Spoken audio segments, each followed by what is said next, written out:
Oke, baik. Assalamualaikum warahmatullahi wabarakatuh. Selamat siang, salam sehat untuk kita semua. Selamat berpuasa bagi kawan-kawan, rekan-rekan yang menunaikan ibadah puasa. Semoga puasanya lancar, urusannya juga tidak ada kendala. Alhamdulillah kita bertemu lagi di perkuliahan bersama saya pada 11 April 2022. Kawan-kawan semua, sesuai dengan tema kita untuk pertemuan perkuliahan hari ini akan membahas tentang perkembangan mutakhir pemilihan umum ya, baik isu-isu kontemporer Indonesia ataupun isu kontemporer dunia. Tapi sebelumnya cek sound dulu, ini suara saya bisa didengar dengan baik ya? Betul, kedengaran dengan baik. Baik, ya terima kasih.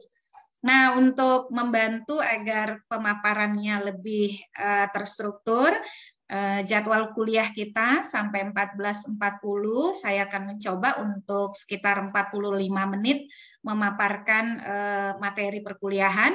Nanti kawan-kawan silakan menyimak, kalau ada yang ingin dikoreksi, langsung raise hand juga boleh, atau menunggu selesai paparan juga boleh, tapi kalau misalnya ketika paparan dan mendesak untuk dikoreksi atau ada yang tidak jelas, bisa raise hand ya. Oke. Nah,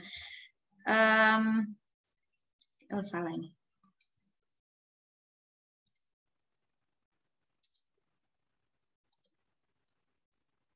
Ini agak, maaf ya.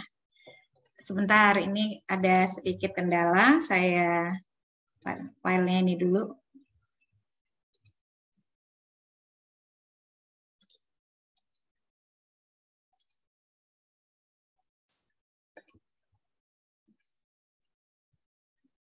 Sambil menunggu, kemarin yang perkuliahan minggu lalu, kalau juga masih ada yang ingin ditanyakan atau diperjelas juga boleh ya. Nanti di sesi tanya jawab kita kita perjelas lagi.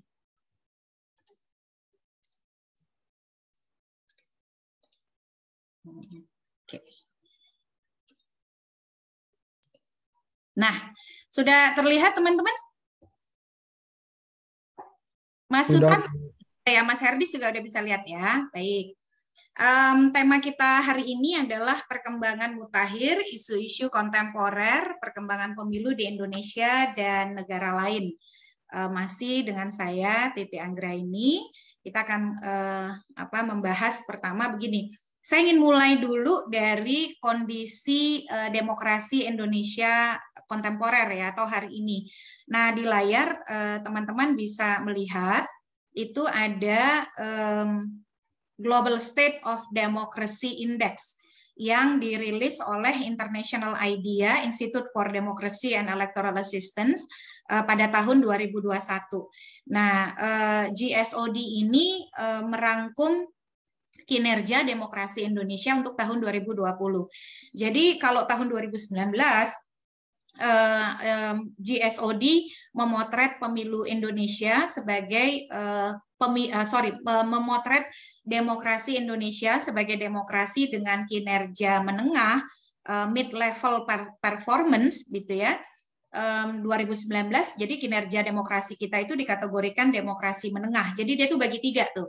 Kalau yang tinggi berarti performa high level performance, lalu juga ada yang menengah dan kemudian ada yang rendah atau yang lemah. Nah, ternyata tahun 2020 kinerja demokrasi kita menurun menjadi negara dengan kinerja demokrasi yang rendah, low atau lemah atau weak gitu ya. Nah, bisa terlihat nih di layar dari komponen demokrasi yang diukur oleh International IDEA, dia itu demokrasi dia maknai sebagai dua komponen ya, popular control atau kendali oleh rakyat, dan yang kedua political equality. Dan ada 5 variabel yang dia ukur, mulai dari representative government, fundamental rights, checks on government, impartial administration, sampai yang terakhir itu participatory engagement ada di sini. Nah, kalau bicara aspek pemilu itu banyak di representative government dan juga di participatory engagement. Di representative government komponennya itu ada clean elections atau pemilu yang bersih, kemudian inclusive suffrage atau hak pilih yang inklusif, free political parties, partai-partai politik yang bebas, dan electoral government atau pemerintahan elected government atau pemerintahan yang terpilih gitu. Di participatory engagement ada electoral participation, salah satu subvariabelnya. Dan kalau kawan-kawan lihat nih, hampir semua variabel itu warnanya kuning ya. Bahkan ada satu yang merah.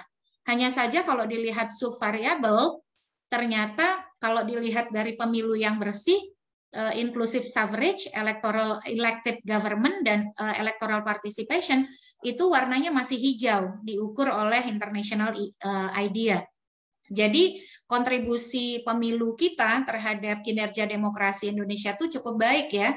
Di sini tuh pemilu bersih, hak pilih yang inklusif, pemerintahan yang terbentuk melalui proses pemilu, dan partisipasi elektoral kita itu kinerjanya tinggi. Nah, ini menjadi menarik nih ketika melihat bagaimana kontribusi pemilu terhadap kinerja demokrasi Indonesia yang positif. Ternyata di tengah situasi hari ini justru ada gagasan yang ingin menunda pemilu begitu. Nah, ini kita akan diskusikan berikut. Tapi Global State of Democracy Index yang dirilis IDEA pada tahun 2021 ini bisa menjadi ilustrasi melihat kondisi demokrasi Indonesia tahun 2020. Apalagi 2020 itu kan tahun di mana ada pandemi ya, pandemi COVID-19 pertama kali diumumkan oleh Presiden Joko Widodo pada 2 Maret 2020. Bahkan kita berpilkada pada waktu itu juga di tengah situasi pandemi, yang hari pemungutan suaranya berlangsung tanggal 9 Desember 2020. Nah, ini Indeks Demokrasi Indonesia tahun 2021 yang dirilis oleh The Economist Intelligence Unit gitu ya. Kalau kita bandingkan dari tahun 2010, ini terlihat nih ya, sampai dengan 2021, di yang warna merah ini adalah indeks demokrasinya, dan yang warna abu-abu itu adalah peringkatnya yang diukur dari 167 negara di dunia. Ada 5 variabel yang diukur oleh The Economist Intelligence Unit atau The Economist, yakni penyelenggaraan pemilu dan pluralisme, fungsi pemerintah, partisipasi politik, budaya politik, dan kebebasan sipil. Indeksnya itu antara 0 sampai 10, semakin besar skor indeks maka semakin baik.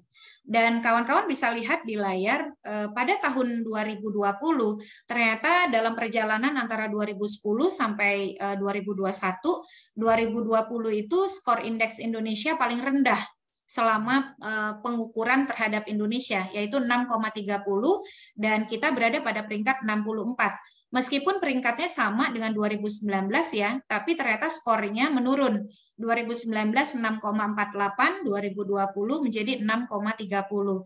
Ternyata di Indeks Demokrasi tahun 2021 ini baru dirilis oleh The Economist Intelligence Unit pada Maret 2022. Skor Indonesia itu naik menjadi 6,71 dan peringkatnya di dunia menjadi 52.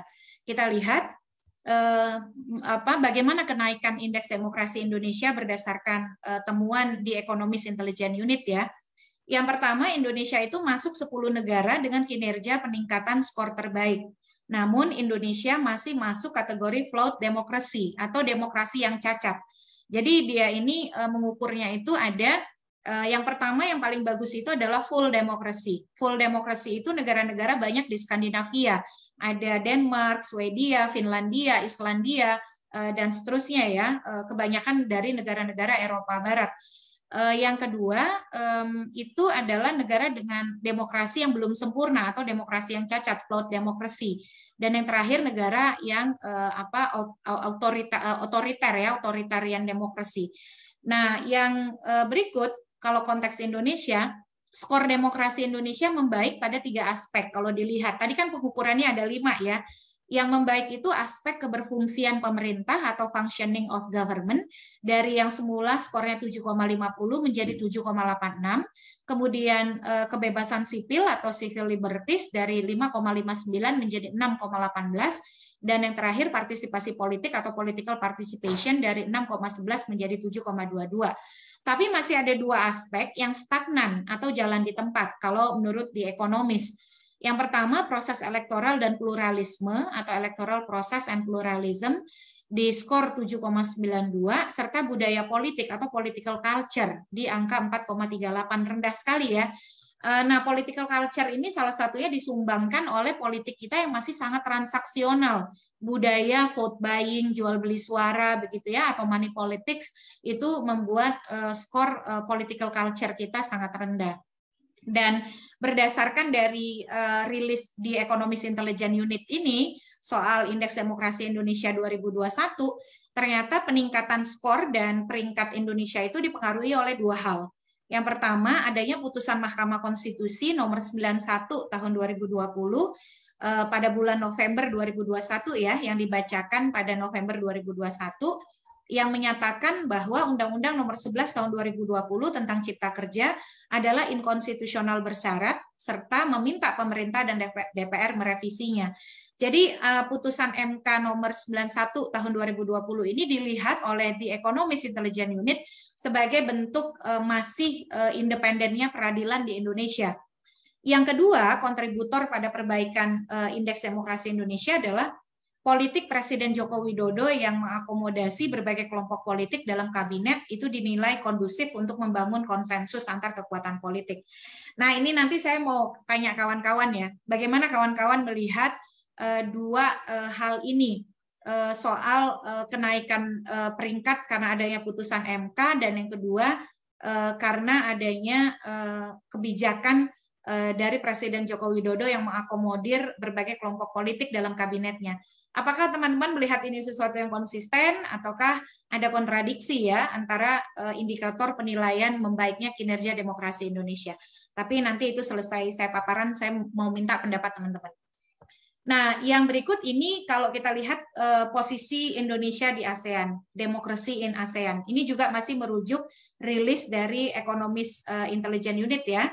Ternyata Indonesia itu posisi nomor 3 kalau di ASEAN. Nomor satunya itu Malaysia dengan total skor 7,24, Timor Leste yang baru saja Pilpres di bulan Maret yang kemarin, yang lalu, Indonesia 6,71, Filipina 6,62, Singapura, Thailand, Vietnam, Kamboja, Laos, dan Myanmar.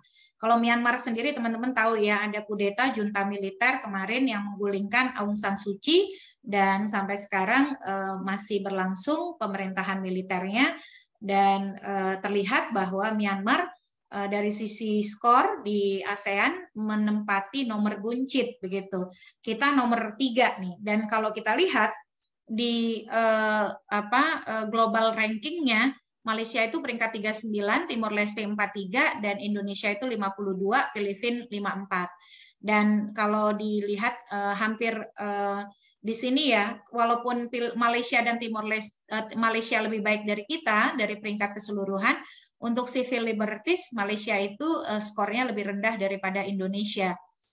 Lalu juga kalau dilihat dari skor yang lain, kita masih di bawah Malaysia. Hanya saja kita yang paling lebih tinggi dari Malaysia itu untuk kebebasan sipil, yang lain-lain kita lebih rendah.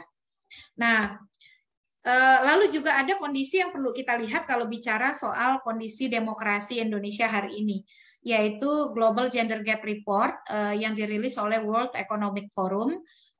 Dirilisnya ini pada awal tahun 2021 ya, berarti mengukur tahun 2020. Ternyata Indonesia itu peringkat 101 dari 156 negara yang diukur terkait dengan kesenjangan atau ketimpangan gender. Kita peringkat 101 dari 156 negara yang diukur, dengan misalnya dari 4 yang diukur itu economic participation and opportunity, kita peringkat 99, education attainment kita peringkat 107, health and survival kita peringkat 76, dan political empowerment kita peringkat 92. Jadi bisa dilihat ya bagaimana kemudian posisi kesetaraan gender kita dalam konteks global. Kita memang di peringkat 101, satu peringkat sedikit lebih baik daripada Korea Selatan yang ada di peringkat 102. Tapi kan harusnya kita peringkatnya jangan sampai ratusan begitu ya. Nah, ini juga menarik, saya kutip dari Kompas ya untuk update kawan-kawan, indeks risiko kemunduran demokrasi akibat pandemi di ASEAN. Ini Kompas mengolahnya dari Varieties of Democracy atau VIDEM ya, laporan VIDEM tahun 2020. Kalau kuning itu risiko sedang, orange risiko tinggi, merah autokrasi tertutup, close autokrasi. Kalau yang biru itu demokrasi liberal, kalau VIDEM ini dia pakai pendekatan demokrasi liberal dan demokrasi elektoral dan autokrasi, liberal demokrasi dan juga electoral demokrasi. Kalau VIDEM ya, kalau ekonomis tadi kan pakai full demokrasi dan float demokrasi itu. Nah di sini juga kawan-kawan bisa lihat nih, ternyata kalau dari datanya VIDEM, Indonesia itu risikonya sedang. Kalau Malaysia itu risikonya tinggi. Yang merah itu di sini ya ada Laos, kemudian ini Laos ini risikonya tinggi gitu, di Kamboja risikonya sedang. Dan kita bisa lihat di sini bagaimana komposisi dari kondisi kesehatan demokrasinya gitu ya. Nah, lalu yang terakhir itu dari Varieties Democracy VIDEM Institute yang dirilis tahun 2022 untuk 2021 dalam laporan mereka yang berjudul Democracy Report 2022 Autocratization Changing Nature gitu ya. Di sini bisa dilihat datanya, mohon maaf kalau hurufnya terlalu kecil. Yang pertama, temuan dari VIDEM Institute itu yang demokrasi yang dinikmati atau dirasakan oleh rata-rata warga global pada tahun 2021 itu menurun ke level 1989 yang dalam temuan VIDEM itu selama 30 tahun terakhir itu mengalami apa istilahnya pemberangusan gitu ya. Lalu kemudian negara-negara dengan demokrasi liberal, ini banyak di negara, kalau bahasanya di ekonomis itu bukan liberal demokrasi ya, tapi full demokrasi, itu menurun begitu ke 34 saja, yang kemudian ini paling rendah sejak tahun 95, penurunan negara-negara yang merasakan liberal demokrasi di angka 34 negara. Kemudian autokrasi yang tertutup itu justru meningkat gitu ya, dari 25 menjadi 30 negara di antara 2020 sampai 2021. Kemudian electoral autokrasi itu paling banyak gitu ya, rejim-rejim yang ada di negara itu ada 60 negara gitu. Nah, ini kalau berdasarkan pengukuran dari VIDEM, Indonesia itu masuk negara dengan kategori electoral democracy. Jadi demokrasinya itu baru demokrasi elektoral. Nah, ini menjadi catatan ya dari temuan VIDEM Institute yang dirilis baru-baru saja yaitu tahun 2022. Nah, kawan-kawan bisa melihat nih keragaman penilaian terhadap demokrasi Indonesia. Tahun 2020, International IDEA mengkategorikan Indonesia sebagai negara dengan kinerja demokrasi rendah atau lemah, low or weak democracy performance. Kalau di Economist Intelligence Unit mengkategorikan demokrasi Indonesia sebagai flawed democracy atau demokrasi yang cacat. Sementara kalau VIDEM itu mengkategorikan Indonesia sebagai negara dengan demokrasi electoral demokrasi ya, demokrasi elektoral. Nah itu sedikit perkembangan Indonesia. Sekarang kita masuk ke kondisi objektif berkaitan dengan pemilu. Jadi dalam siklus 5 tahunan maka Indonesia akan menuju siklus pemilu pada 2024 setelah 2019 menyelenggarakan pemilu serentak untuk memilih legislatif dan eksekutif di tingkat nasional. Kalau legislatifnya nasional daerah sama-sama dipilih, eksekutifnya hanya untuk tingkat nasional. Beberapa kondisi objektif hari ini, yang pertama tidak dilakukan revisi undang-undang pemilu. Jadi pembuat undang-undang sudah memutuskan tidak ada perubahan terhadap Undang-Undang Pemilu, sehingga untuk 2024 akan tetap berlaku Undang-Undang Nomor 7 Tahun 2017 tentang Pemilihan Umum. Yang berikut juga tidak dilakukan revisi Undang-Undang Pilkada, sehingga tetap berlaku Undang-Undang Nomor 1 Tahun 2015 yang sudah diubah 3 kali, dengan Undang-Undang Nomor 8 Tahun 2015, Undang-Undang Nomor 10 Tahun 2016, dan Undang-Undang Nomor 6 Tahun 2020. Yang juga kondisi objektif kita hari ini adalah tidak dilakukan revisi Undang-Undang Partai Politik. Jadi Undang-Undang Partai Politik yang berlaku hari ini adalah Undang-Undang Nomor 2 Tahun 2011 yang merupakan perubahan atas Undang-Undang Nomor 2 Tahun 2008. Nah, ada perkembangan juga ini terkait dengan dinamika kepemiluan kita. Ada uji materi terkait dengan terkait dengan keserentakan pemilu. Jadi kan di 2019 pemilu serentaknya memilih DPR, DPD, Presiden, Wakil Presiden, DPRD Provinsi, dan DPRD Kabupaten Kota, atau pemilu 5 kotak. Nah, kemudian ada uji materi ke Mahkamah Konstitusi melahirkan 2 putusan.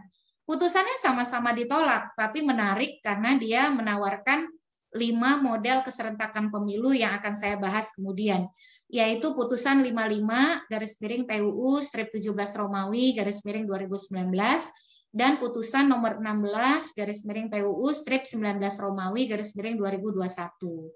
Nah, selain itu juga ada yang penting dalam studi kepemiluan kita, yaitu adanya uji materi terkait dengan verifikasi parpol peserta pemilu yang melahirkan putusan nomor 55/PUU/18 Romawi /2020 yang dalam putusan ini Mahkamah Konstitusi menyatakan untuk kepesertaan pemilu maka partai politik yang punya kursi di DPR tidak perlu ikut verifikasi faktual.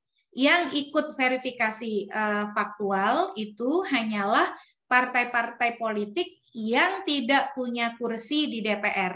Atau kata lainnya, partai-partai politik yang tidak lolos ambang batas parlemen 4%. Itu.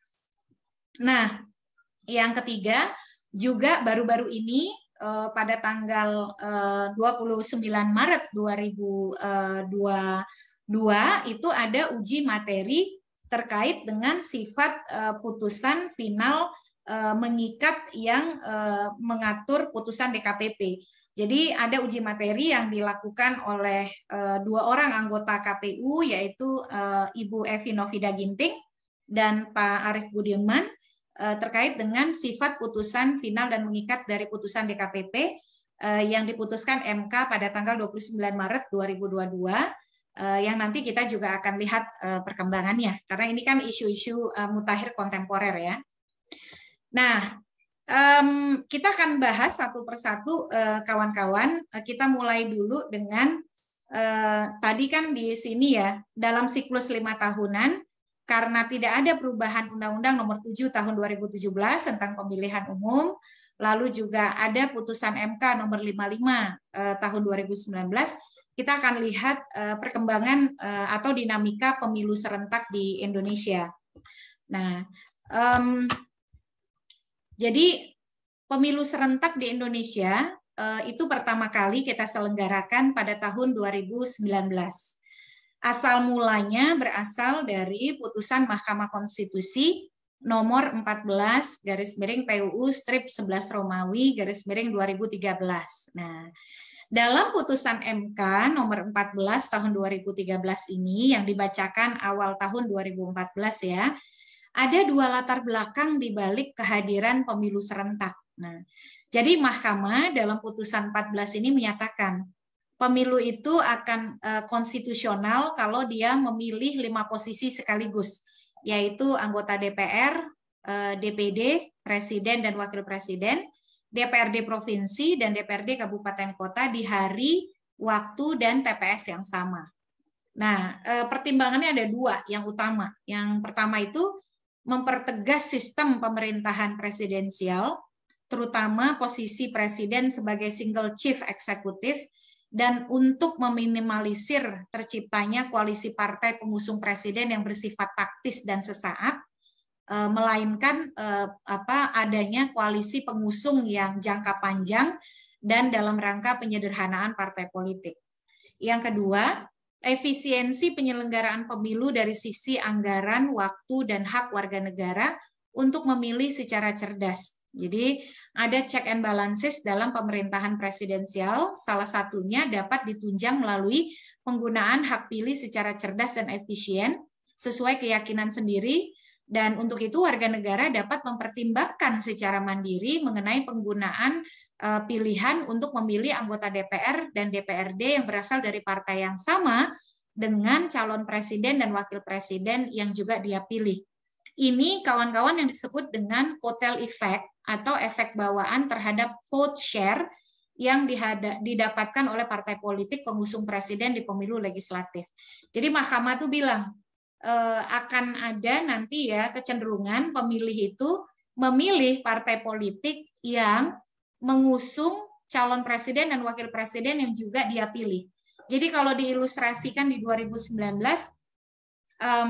kalau dia memilih Jokowi, maka dia akan cenderung memilih partai politik yang juga mengusung Presiden Jokowi.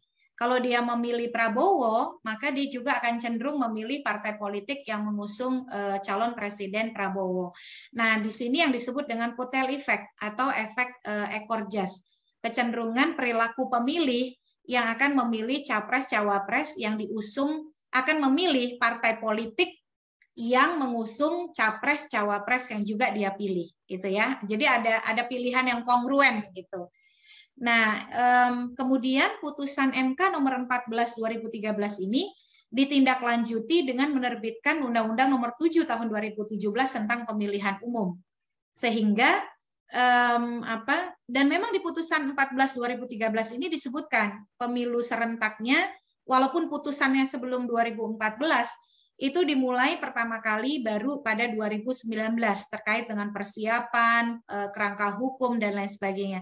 Jadi meskipun putusannya dibacakan di awal 2014, tapi pemilu serentak pertamanya baru dilakukan pada tahun 2019 yang menggunakan dasar hukum Undang-Undang nomor 7 tahun 2017. Nah, setelah pemilu 2019, pemilu serentak pertama di Indonesia memilih 5 posisi sekaligus ya, presiden dan wakil presiden, anggota DPR, anggota DPD, anggota DPRD provinsi, dan anggota DPRD kabupaten kota.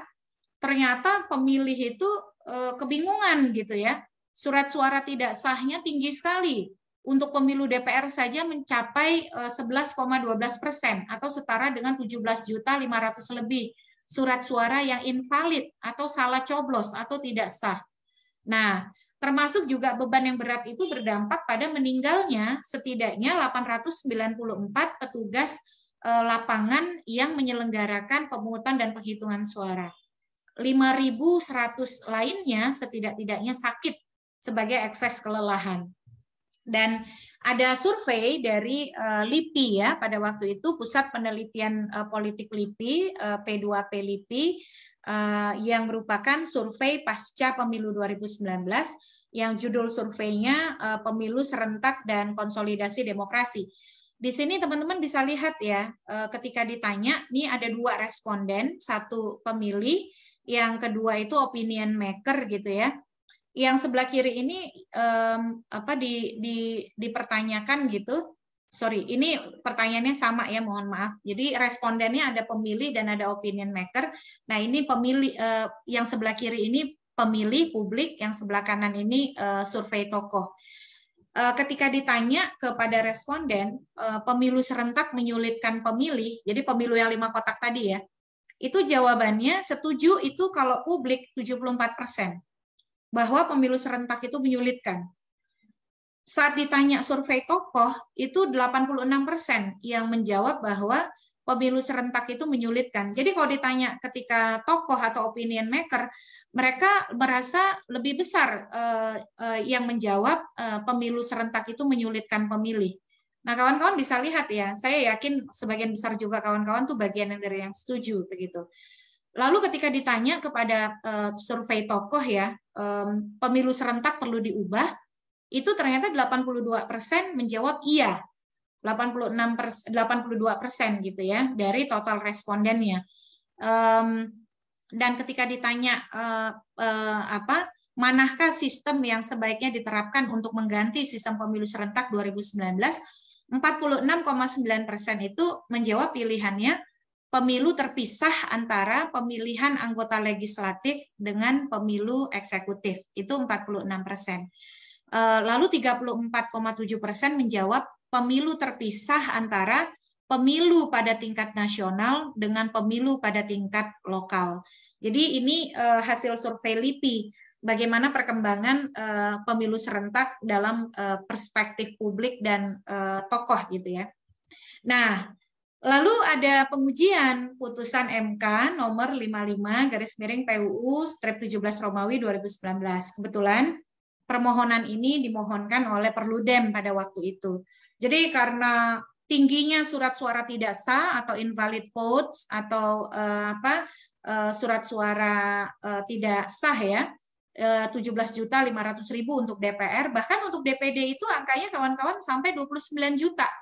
Atau setara dengan 17% invalid votes gitu. Kalau DPR-nya 11,12%. Nah, MK menolak permohonannya Perludem ini di putusan 55/2019. Tapi MK di dalam pertimbangan hukumnya, meskipun amarnya menolak, jadi Perludem itu mintanya dua, mintanya agar pemilunya itu dipisahkan antara pemilu di tingkat nasional dengan pemilu di tingkat lokal. Jadi pemilu di tingkat nasional itu memilih presiden dan wakil presiden, anggota DPR dan anggota DPD. Lalu beberapa saat berikutnya, 2 tahun setelahnya, itu memilih di tingkat lokal, yaitu memilih anggota DPRD provinsi, anggota DPRD kabupaten kota, lalu kepala daerah provinsi dan kepala daerah kabupaten kota. Nah, di dalam putusan 55 ini, MK mengatakan bahwa MK tidak mengabulkan, tetapi di pertimbangan hukum MK menyebut berdasarkan original intent, lalu juga perkembangan pembahasan begitu ya, perubahan Undang-Undang Dasar. Menurut MK ada 6 model pemilu serentak yang konstitusional. Jadi MK itu mengubah pendiriannya di pasal di putusan 14/2013. Kalau di putusan 14/2013 yang sebelumnya tadi ya, di sini teman-teman, MK kan mengatakan yang konstitusional itu pemilu serentak yang 5 kotak, yang seperti tahun 2019 begitu. Tetapi di putusan 55/2019 MK ternyata menambahkan, mengubah pendiriannya bahwa yang konstitusional itu bukan hanya pemilu serentak ala 2019, tetapi juga 6 model berikut. Nah, putusan ini dibacakan di bulan Februari 2020. Jadi sebelum pandemi nih dibacakannya. Walaupun permohonannya dimasukkan di tahun 2019, baru dibacakan Februari 2020 ya. Menurut Mahkamah Konstitusi, model keserentakan itu bukan satu-satunya seperti 2019. Tetapi ada 6 model lain yang juga dianggap konstitusional. Yang pertama, pemilihan umum serentak untuk memilih anggota DPR, DPD, presiden, wakil presiden, dan anggota DPRD. Yang pertama ini berarti sama persis ya dengan 2019. Yang kedua, pemilihan umum serentak untuk memilih anggota DPR, DPD, presiden dan wakil presiden, gubernur dan bupati wali kota. Jadi 7 posisi sekaligus. Kalau yang nomor 1 ini 5 posisi sekaligus, yang nomor 2 ini 7 posisi sekaligus, yang nomor 3 tawarannya pemilihan umum serentak untuk memilih anggota DPR, DPD, presiden, wakil presiden, anggota DPRD, gubernur, dan bupati wali kota. Oh, mohon maaf, tadi ada yang salah. Yang nomor 2 ini bukan 7 posisi sekaligus. DPRD-nya dikeluarkan. Nah, yang nomor 2 ini pemilu serentaknya, tapi DPRD-nya dikeluarkan. DPRD-nya tidak berbarengan. Yang nomor 3 itu 7-7-nya langsung berbarengan. DPR, DPD, Presiden Wakil Presiden, DPRD Provinsi, DPRD Kabupaten Kota, Gubernur, dan Bupati Wali Kota. Jadi 7 posisi sekaligus ini, yang nomor 3. Kemudian yang nomor 4 itu adalah pemilu serentak nasional untuk memilih anggota DPR, DPD, Presiden, Wakil Presiden, dan beberapa waktu setelahnya dilaksanakan pemilihan umum serentak lokal untuk memilih anggota DPRD Provinsi, anggota DPRD Kabupaten Kota, pemilihan gubernur, dan bupati wali kota. Jadi ada 2 jenis pemilu serentak, serentak nasional dan serentak daerah yang di nomor 4. Sesungguhnya yang diminta oleh pemohon, oleh Perludem itu yang nomor 4, begitu ya. Tapi oleh Mahkamah Konstitusi ini hanya salah satu saja dari model keserentakan yang konstitusional.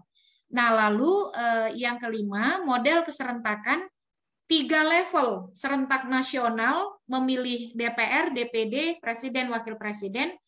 Beberapa waktu setelahnya dilaksanakan pemilihan umum serentak provinsi untuk memilih anggota DPRD provinsi dan anggota dan gubernur. Dan beberapa waktu setelahnya dilaksanakan pemilihan umum serentak kabupaten kota untuk memilih anggota DPRD kabupaten kota dan bupati wali kota. Jadi kalau yang nomor 5 ini 3 keserentakan. Serentak nasional, serentak provinsi, dan serentak kabupaten kota. Jadi ada 3 pemilu ya, 3 pemilu serentak gitu. Yang terakhir, kata MK, pilihan-pilihan lain tuh boleh sepanjang tetap menjaga sifat keserentakan pemilihan umum untuk memilih anggota DPR, DPD, Presiden, Wakil Presiden. Jadi kawan-kawan, menurut MK dalam putusan 55 ini, apapun pilihan model keserentakannya, itu terserah pembuat undang-undang. Asal ada satu yang tidak boleh disimpangi. Pemilihan umum terhadap DPR, DPD, Presiden, dan Wakil Presiden, berarti 3 posisi ini ya, itu tidak boleh dipisahkan. Dia harus serentak. Nah, masalah DPR, DPD, Presiden, Wakil Presiden mau dibarengkan dengan DPRD atau tidak, mau dibarengkan dengan gubernur, bupati, wali kota atau tidak, itu terserah pembuat undang-undang. Yang penting keywordnya, pemilu untuk memilih DPR, DPD, Presiden, Wakil Presiden tidak boleh dipisahkan keserentakannya. Nah, ini yang perkembangan mutakhir rekonstruksi model keserentakan yang semula diatur di putusan 14/2013, kemudian diterjemahkan dengan Undang-Undang 7/2017, berubah menjadi 6 model pilihan sebagaimana diatur di dalam putusan MK nomor 55 tahun 2019. Ini dibacakannya di Februari 2020. Setelah itu, kan pemerintah dan DPR memutuskan pemilunya tidak berubah ya. Nah, di dalam putusan 55 2019, MK itu memberikan 5 pertimbangan kepada pembuat undang-undang dalam menyusun model keserentakan. Jadi kata MK ada 5 nih model pemilu serentak yang konstitusional. Bagaimana menyusun model pemilu serentaknya? MK kasih saran. Yang pertama kata MK, pemilihan model yang berimplikasi terhadap perubahan undang-undang. Jadi apapun model yang dipilih, tapi pemilihan model yang berimplikasi terhadap perubahan undang-undang dilakukan dengan partisipasi semua kalangan yang memiliki perhatian atas penyelenggaraan pemilihan umum gitu. Yang kedua, kemungkinan perubahan undang-undang terhadap pilihan model-model tersebut dilakukan lebih awal sehingga tersedia waktu untuk dilakukan simulasi sebelum perubahan tersebut benar-benar efektif dilaksanakan. Yang ketiga, pembentuk undang-undang memperhitungkan dengan cermat semua implikasi teknis atas model yang tersedia sehingga pelaksanaannya tetap berada dalam batas penalaran yang wajar, terutama untuk mewujudkan pemilihan umum yang berkualitas. Nah, yang keempat, pilihan model selalu memperhitungkan kemudahan dan kesederhanaan bagi pemilih dalam melaksanakan hak untuk memilih sebagai wujud pelaksanaan kedaulatan rakyat. Dan yang terakhir, kata MK, kalau mau memilih model keserentakan, perlu dipertimbangkan tidak acap kali mengubah model pemilihan langsung yang diselenggarakan secara serentak sehingga terbangun kepastian dan kemapanan pelaksanaan pemilihan umum. Nah, ini teman-teman pertimbangan Mahkamah Konstitusi ya di dalam putusan 55 ketika memberikan pertimbangan soal pemilihan model keserentakan yang ditawarkan oleh Mahkamah Konstitusi gitu. Nah, berikutnya juga terkait dengan perkembangan kepemiluan kita. Karena Undang-Undang Nomor 7 Tahun 2017 diputuskan tidak diubah melalui kesepakatan Balik, pemerintah dan panitia perancang Undang-Undang DPD pada 9 Maret 2021 yang memutuskan mencabut RUU Pemilu dari Prolegnas 2021, artinya untuk 2024 kita akan tetap kembali pada model seperti pemilu 2019. Karena tidak ada perubahan undang-undang. Artinya kita akan tetap memilih 5 posisi sekaligus, kecuali di DKI Jakarta ya, karena di DKI Jakarta tidak ada pemilu DPRD Kabupaten Kota.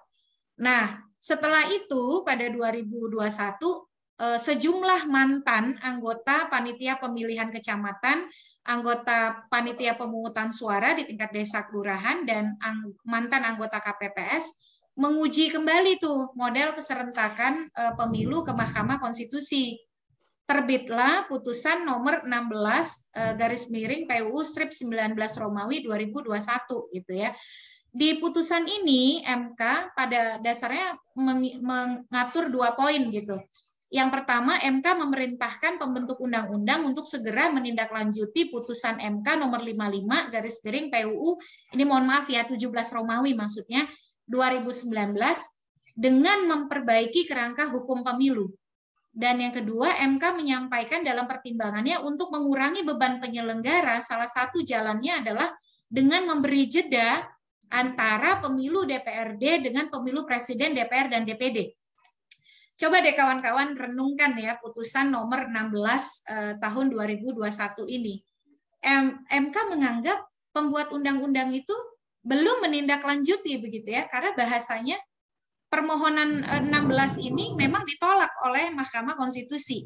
Karena kata Mahkamah, pemilihan model keserentakan itu adalah open legal policy atau politik hukum terbuka pembuat undang-undang. Tapi di pertimbangan hukumnya, Mahkamah menyoroti 2 hal ini. Mahkamah meminta agar pembentuk undang-undang segera menindaklanjuti putusan Mahkamah Konstitusi 55 ya. Artinya kan Mahkamah berpandangan tuh pembuat undang-undang belum sepenuhnya menindaklanjuti putusan 55 begitu. Yang kedua, kata Mahkamah, kalau ingin mengurangi beban gitu ya, pembuat undang-undang bersama penyelenggara pemilu ini unik nih. Dapat saja menyepakati adanya jeda waktu antara pemilihan umum anggota DPRD provinsi dan anggota DPRD kabupaten kota dengan pemilihan umum anggota DPR, DPD serta presiden dan wakil presiden. Coba deh teman-teman refleksikan setelah membaca putusan 16 2021 nanti ya. Apa sih maknanya gitu ya? Dapat menyepakati adanya jeda waktu antara pemilu DPRD dengan pemilu anggota DPR, DPD serta presiden dan wakil presiden. Apakah maksud Mahkamah boleh menyelenggarakan di tahun yang sama tapi ada durasi hari pemungutan suara yang dibedakan gitu ya?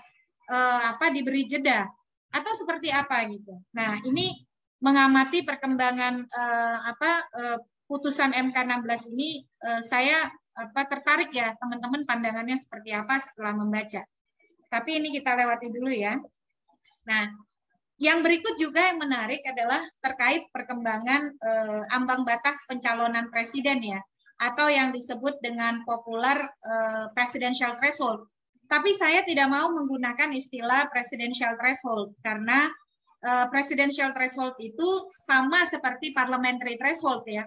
Presidential threshold artinya adalah suara minimal yang harus diperoleh oleh pasangan calon presiden dan wakil presiden untuk bisa terpilih dan mendapatkan kursi sebagai presiden dan wakil presiden terpilih. Jadi itu sudah diatur oleh Undang-Undang Dasar yaitu 50% plus 1. Nah, ketentuan soal kepemilikan 20% kursi atau 25% kursi untuk mencalonkan presiden dan wakil presiden itu disebut dengan ambang batas pencalonan presiden. sebaiknya kita tidak lagi menggunakan istilah presidential threshold begitu ya. Nah, di Undang-Undang Nomor 7 Tahun 2017 itu ada pasal yang disebut dengan pasal 222 yang mengatur bahwa pasangan calon presiden dan wakil presiden itu diusulkan oleh partai politik atau gabungan partai politik peserta pemilu yang memenuhi persyaratan perolehan kursi paling sedikit 20% dari jumlah kursi DPR atau memperoleh 25% dari suara sah secara nasional pada pemilu anggota DPR sebelumnya. Nah, pasal tersebut itu sebenarnya sudah substansinya sudah hadir sejak lama ya, bahkan sejak diatur di dalam Undang-Undang Nomor 42 Tahun 2008 tentang pemilihan umum presiden dan wakil presiden yang menjadi landasan Pilpres tahun 2009. Sejak Undang-Undang 42 2008 substansi serupa itu selalu diuji ke Mahkamah Konstitusi gitu ya. Jadi Pilpres kita itu kan dari 2004 ya. Nah, ambang batas pencalonan presiden berupa kepemilikan kursi 20% atau suara 25% sebagai syarat mengusulkan presiden dan wakil presiden itu sudah berlaku sejak pemilu 2009 dan dipertahankan terus sampai pemilu 2019. Diatur di dua undang-undang berbeda walaupun substansinya sama. Pertama kali diatur di Undang-Undang Nomor 42 Tahun 2008 tentang pemilu presiden dan wakil presiden. Lalu yang terakhir diatur di pasal 222 Undang-Undang Nomor 7 Tahun 2017 yang digunakan sebagai dasar untuk Pilpres 2019. Kalau Pilpres 2014 itu mengacu pada Undang-Undang Nomor 42 Tahun 2008. Jadi sejak dia diberlakukan, ambang batas pencalonan presiden 20% kursi ada 25% suara sah pemilu DPR tadi, itu selalu dibawa ke Mahkamah Konstitusi. Dan selalu ditolak. Meskipun kalau teman-teman lihat ya, putusan yang menolak soal uji materi ambang batas pencalonan presiden itu tidak pernah bulat. Mulai dari putusan 51, 52, 59, 2008. Itu ada 4 hakim yang ada 3 hakim yang dissenting opinion. Mulai dari Hakim Konstitusi Abdul Mukti Fajar, Marwara Siahaan, dan Akil Mokhtar. Kemudian di putusan 53 2017 itu 2 hakim. Ini pengujian atas pasal 222 Undang-Undang 7 2017 ya. Itu Hakim Konstitusi Suhartoyo dan Saldi Isra. Lalu juga di putusan nomor 74 tahun 2020. Substansi ambang batas pencalonan presiden itu sudah 22 kali tuh diuji ke Mahkamah Konstitusi, baik ketika diatur undang-undang lama ataupun diatur di Undang-Undang 7 2017. Bahkan sekarang masih juga ada yang menguji ya di Mahkamah Konstitusi, PBB kembali menguji dan termasuk juga salah satunya diuji oleh Profesor Denny Indrayana begitu dan kawan-kawan. Nah, ini perkembangan ya terkait dengan model keserentakan pemilu, ambang batas pencalonan presiden yang selalu ditolak, begitu ya pengujiannya di Mahkamah Konstitusi. Kawan-kawan bisa baca di layar, nanti slide-nya juga saya berikan. Selain itu juga ada beberapa isu krusial yang perlu mendapatkan perhatian kita. Ini 10 menit lagi saya paparan. Mulai dari model keserentakan pemilu 2019 yang akan berulang. Jadi kita akan kembali merasakan kompleksitas teknis dan beban penyelenggara, di mana hasil pemilu 2019 yang dievaluasi oleh banyak pihak dan juga pilkada serentak begitu ya tidak difasilitasi oleh perubahan undang-undang. Yang kedua ada isu krusial soal amandemen konstitusi dan spekulasi presiden 3 periode dan penundaan pemilu 2024 yang meskipun Presiden Joko Widodo ya kemarin sudah membuat pernyataan pemilu tetap 14 Februari 2024, tidak ada penundaan, perpanjangan ataupun 3 periode, tetapi masih kemudian ini menjadi spekulasi gitu sampai hari ini. Yang ketiga, ambang batas pencalonan presiden mendapatkan penolakan masif dan menuai rentetan uji materi ke Mahkamah Konstitusi. Lalu kebutuhan penjabat kepala daerah dalam jumlah besar memunculkan isu krusial pengisian penjabat dari TNI Polri aktif. Ini teman-teman kan karena Pilkada Serentak Nasional itu akan terselenggara di November 2024 ya. Dan untuk menuju keserentakan pemilu, maka Undang-Undang Nomor 10 Tahun 2016 tentang pemilihan gubernur, bupati, wali kota menyatakan di 2022 dan 2023 tidak ada pilkada. Nah, akhirnya kan karena di 2022 dan 2023 tidak ada pilkada, berarti akan ada kebutuhan penjabat kepala daerah untuk mengisi kosongnya kepala daerah definitif. Tercatat 101 tambah 170, berarti 271 daerah yang harus diisi oleh penjabat kepala daerah sampai dengan terpilih kepala daerah definitif hasil pilkada 2024. Kemudian juga ada isu yang sangat santer ya terkait dengan pemilu dan pemilihan 2024. Tapi sebelumnya perkembangan terkini, KPU sudah menerbitkan keputusan KPU nomor 21 tahun 2022 tentang hari dan tanggal pemungutan suara pemilu 2024 yang akan berlangsung pada hari Rabu 14 Februari 2024. Kemudian Pilkada Serentak Nasional itu hari Rabu 27 November 2024 akan berlangsung di 33 provinsi dan 508 kabupaten kota minus provinsi DIY yang tidak ada pilgub dan 6 kabupaten kota di DKI Jakarta yang tidak ada pilkada kabupaten kota. Nah, ini teman-teman bisa lihat ya, kita akan ada kebutuhan penjabat kepala daerah yang besar begitu menuju 2024 di 270 daerah yang AMJ-nya berdasarkan hasil pilkada 2022 dan 2023 ya, akhir masa jabatan begitu, termasuk Banten nih. Banten 15 Mei itu sudah berakhir gubernurnya. Saya warga Banten, berarti akan diisi oleh penjabat. DKI Jakarta pada Oktober 2022, berarti juga akan diisi oleh penjabat. Selain itu ada perkembangan, sudah terpilih 7 dan 5 anggota KPU dan Bawaslu periode 2022-2027 yang akan dilantik besok begitu ya, 12 April 2022. Nah, ini menarik gitu ya, termasuk perkembangan terkini di tengah konstitusionalisme berdemokrasi kita, konstitusi yang sudah mengatur masa jabatan presiden dan wakil presiden secara ketat, bahwa presiden wakil presiden memegang jabatan selama 5 tahun dan sesudahnya dapat dipilih kembali dalam jabatan yang sama hanya untuk 1 kali masa jabatan.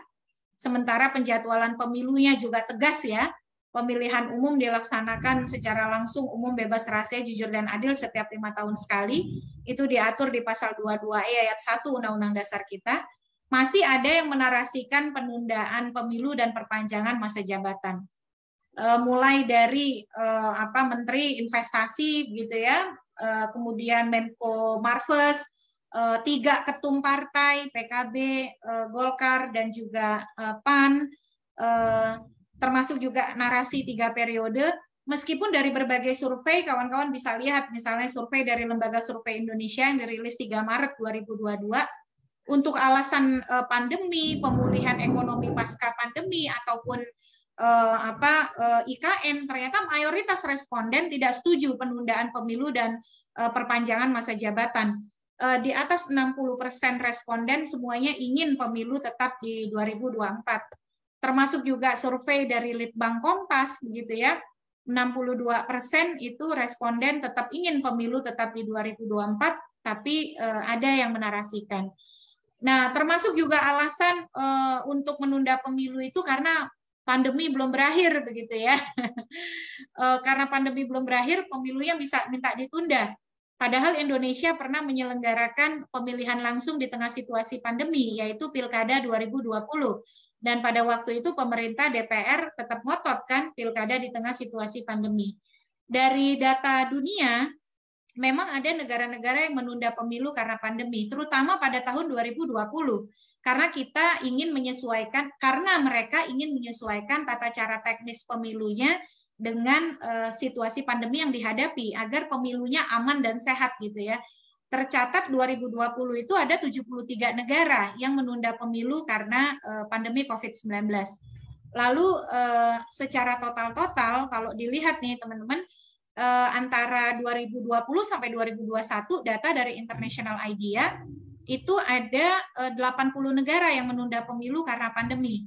lalu 160 negara yang tetap berpemilu di tengah situasi pandemi. Dan kalau dilihat dari data, per bulan September 2021, data dari International IDEA, itu tidak ada satupun negara di dunia yang menunda pemilu karena alasan pandemi COVID-19. Paling banyak penundaan itu terjadi di 2020 ya, terutama di fase awal ketika kita diumumkan berada dalam situasi pandemi COVID, yaitu di bulan Maret dan April. Setelahnya itu makin sedikit dan nyaris tidak ada negara yang menunda pemilu karena alasan pandemi COVID-19. Nah, di kita sendiri kerangka hukum penundaan pemilu itu sebenarnya dikenal sangat terbatas, yaitu dengan istilah pemilu lanjutan dan pemilu susulan. Diatur di pasal 431 ayat 1 dan ayat 2 Undang-Undang Nomor 7 tahun 2017. Hanya untuk kalau terjadi kerusuhan, gangguan keamanan, bencana alam, atau gangguan lainnya. Kalau sebagian tahapan tertunda, itu namanya pemilu lanjutan. Kalau seluruh tahapan tertunda, itu namanya pemilu susulan. Pemilu lanjutan diatur di pasal 431, pemilu susulan diatur di pasal 432. Dan itu hanya untuk situasi darurat bencana, begitu ya. Prosedur penundaannya juga sudah diatur di pasal 433 gitu. Dan yang meminta itu harus KPU begitu, bukan ketum partai apalagi kemudian menteri gitu ya. Nah, praktik penundaan pemilu di dunia itu dikenal ada 7 macam. Kalau kita mau jadikan referensi ya, ini dari jurnal yang ditulis oleh Toby James dan Seth Alihodzic ya. Ada yang disebut dengan pembatalan pemilu, ada krisis postponement, penundaan karena krisis, ada penundaan karena masa transisi pemerintahan, ada penundaan karena masalah teknis, technical delay, ada penundaan karena kandidatnya meninggal, lalu ada penundaan karena alasan kemanusiaan gitu, dan ada penundaan karena pembatalan akibat adanya putusan pengadilan. Kalau menurut Toby James ini, karakter penundaan yang diusulkan oleh ketum partai dan menteri-menteri dari 2024 diusulkan maksimal 2 tahun ke 2026, itu sebenarnya bukan penundaan karena kemanusiaan gitu ya, seperti di sini humanitarian postponement akibat emergency situation yang mengancam hidup ya, nyawa. Tapi kalau dilihat dari tipologi penundaan yang ditulis oleh Toby James dan Alihodzic ini, usulan dari sejumlah elit dan pejabat publik itu lebih pantas disebut sebagai bukan penundaan karena alasan kemanusiaan, tapi pembatalan pemilu gitu ya. Ini yang pertama nih, cancellation atau upaya untuk mempertahankan kekuasaan secara melalui dalih penundaan pemilu. Nah, bagaimana kemudian kawan-kawan kita sedikit implikasi dari tidak diubahnya Undang-Undang Pemilu menuju 2024. Yang pertama, kompleksitas pemilu 2019 dan problematika yang dihadapi potensial berulang di 2024. Akan ada tumpukan beban kerja penyelenggara pemilu yang bisa mempengaruhi profesionalitas dan integritas penyelenggara pemilu. Yang kedua, terobosan dan inovasi kepemiluan itu sepenuhnya pasti akan mengandalkan KPU dan Bawaslu melalui peraturan yang mereka buat. Kemudian diperkirakan Mahkamah Konstitusi juga akan menjadi sandaran perubahan pengaturan pemilu gitu ya. Ini yang disebut dengan fenomena menguatnya judicialization of politics. Dibawa masuknya hakim dan pengadilan dalam proses elektoral dan politik. Nah, ini terakhir slide. Kalau tadi kan dalam negeri ya, isu mutakhir gitu, perkembangan kontemporer. Di ASEAN dan juga Asia akan ada 2 pemilu besar yang menarik untuk dipantau.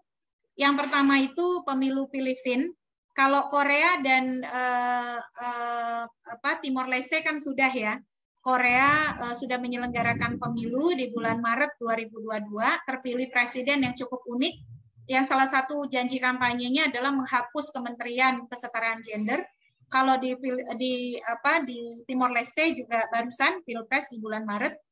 Nah, kalau Filipina itu akan ada pemilu besar di 9 Mei 2022, memilih cabang eksekutif dan legislatif nasional, provinsi, dan lokal kecuali tingkat desa. Jadi semua eksekutif legislatifnya dipilih bersamaan kecuali kepala desa. Mulai dari presiden dan wakil presiden, di sana unik ya, karena presiden dan wakil presidennya dipilih terpisah. Jadi mencoblosnya itu dua, bukan mencoblos, kalau mereka menandai ya, memilih presiden tersendiri dan memilih wakil presiden tersendiri. Termasuk juga memilih Senat, DPR, DPRD provinsi, dan juga eksekutif daerah. Kalau di India itu juga di 2022 akan berlangsung, mereka akan memilih presiden, wakil presiden, DPR, Senat, DPRD di sejumlah negara bagian, dan beberapa posisi eksekutif di negara bagian. Saya kira begitu perkembangan pemilu mutakhir dan isu-isu kontemporer ya. Kalau ada yang terlewat, nanti kita bisa diskusikan. Kita masih ada 40 menit untuk berdiskusi. Silakan kawan-kawan, semoga suara saya tidak ada kendala. Di Pamulang itu lagi hujan deras, petir kencang sekali begitu. Semoga tidak menghambat untuk audionya ya. Monggo teman-teman, kalau ada yang mau bertanya, silakan raise hand, atau ada yang terlewat atau yang menurut teman-teman tadi kurang valid atau kurang utuh gitu ya penjelasannya. Silakan untuk raise hand. Siapa yang ingin raise hand?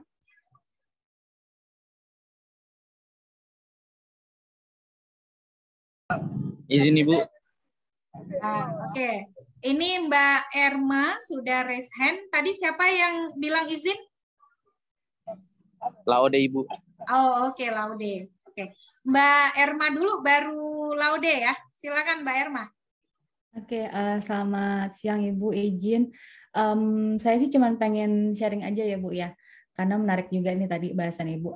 Saya kebetulan kan kerja di Pemprov DKI ini Bu, dan ini sih sebenarnya obrolan warung kopi ya Bu, jadi obrolan internal kami gitu, karena memang dengan mau dicabutnya kekhususan Pemprov DKI ini kan mau digodok lagi Bu bentuk DKI nanti seperti apa gitu. Bisa jadi ada sedikit pembicaraan ide-ide seperti itu bahwa nanti tidak lagi satu tingkat kan Bu, bisa jadi nanti di bawahnya itu terpisah, artinya nanti akan ada wakil-wakil juga. Ini hanya obrolan aja, belum tentu juga, masih digodok. Nah, menurut Ibu, bayangan Ibu aja, misalkan benar-benar nih Bu ya, nanti Pemprov DKI dipecah lagi, berarti di bawahnya ada kabupaten kota gitu ya, yang nantinya berarti kan akan ikut pemilihan kan Bu, kalau memang dihilangkan kekhususannya dan seperti daerah lain. Nah, kalau konsep ini benar-benar dipilih, masih mungkin nggak sih Bu ngejar akan ikut pemilihan besok gitu, atau pandangan Ibu aja, saya pengen tahu aja. Itu Bu, makasih ya Bu. Saya jawab Mbak Erma dulu ya, biar nggak lupa. Ini memang menarik ya, dan saya terlewat, tapi untung Mbak Erma nih di kelas kita. Pilkada dan struktur pemerintahan dan pilkada di DKI Jakarta itu kan diatur khusus ya dengan Undang-Undang Nomor 29 Tahun 2007 tentang Daerah Khusus Ibu Kota Jakarta. Salah satu kekhususannya adalah pertama, tidak ada pemilihan bupati, wali kota, dan juga DPRD di tingkat kabupaten kota. Walaupun ada 5 kota dan 1 kabupaten. Karena disebut dengan administratif. Lalu juga pemilihan gubernurnya itu tingkat sistem pemilunya adalah sistem pemilu mayoritarian 2 putaran. Jadi calon gubernur dan wakil gubernur terpilih itu harus dapat 50% plus 1 suara baru bisa menjadi gubernur dan wakil gubernur terpilih.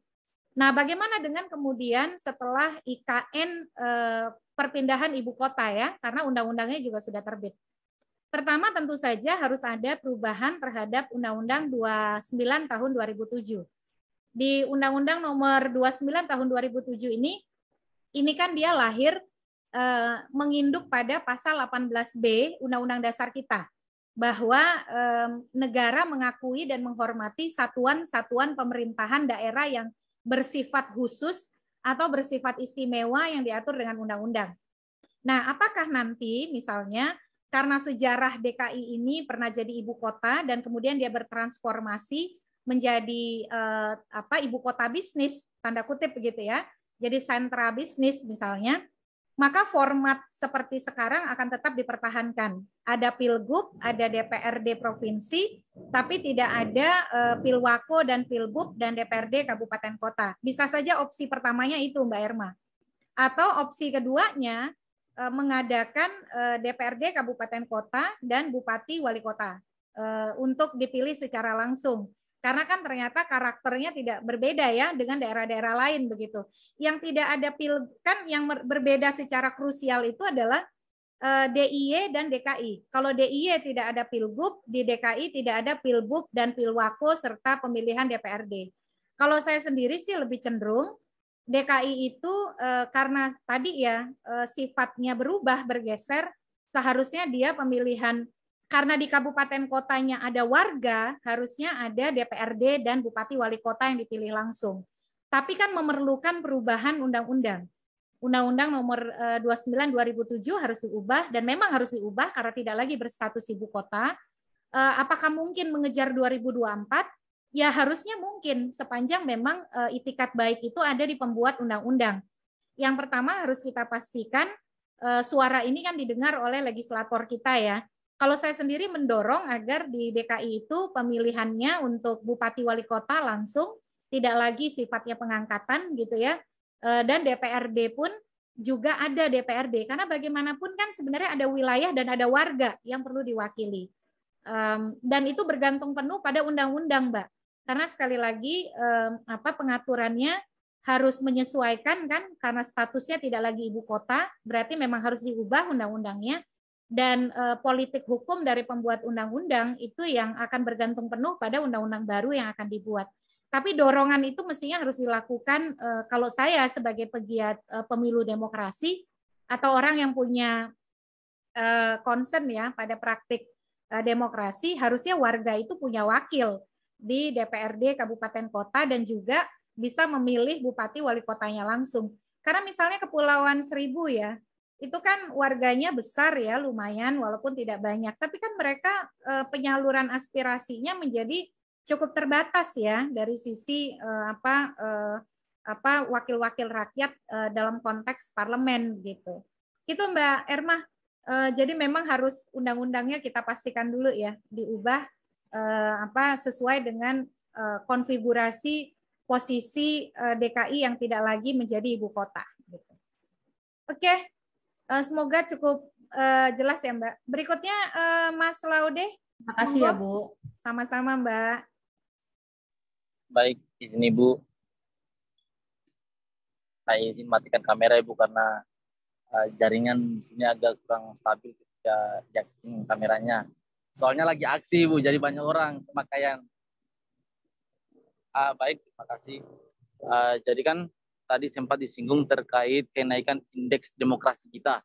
Itu karena ada dua faktor. Pertama, karena putusan Mahkamah Konstitusi terkait Undang-Undang Cipta Kerja yang memutus inkonstitusional bersyarat. Yang kemudian yang kedua itu terkait politik dari Presiden Joko Widodo itu memasukkan berbagai elemen atau berbagai partai politik di dalam kabinetnya. Tetapi menurut saya agak sedikit rancu karena demokrasi kita hanya diukur dari ketika itu alasannya ini agak sedikit rancu karena demokrasi kita itu hanya diukur pada partai politik. Mengapa demikian? Karena pada kenyataannya bahwa dalam proses-proses atau dalam hal-hal yang terjadi secara konkret di masyarakat, bahwa misalnya banyaknya terjadi seperti bahasanya tidak dilibatkannya masyarakat, misalnya dalam proses IKN itu kan banyak masyarakat yang tidak didengar, tidak membutuhkan partisipasi rakyat gitu. Artinya bahwa ketika demokrasi hanya diukur pada partai politik partisipasi partai politik, saya pikir ini agak sedikit rancu Ibu. Olehnya itu saya pikir kenaikan indeks ini kemudian melihat demokrasi secara utuh. Mungkin itu Ibu dari saya. Oke, baik.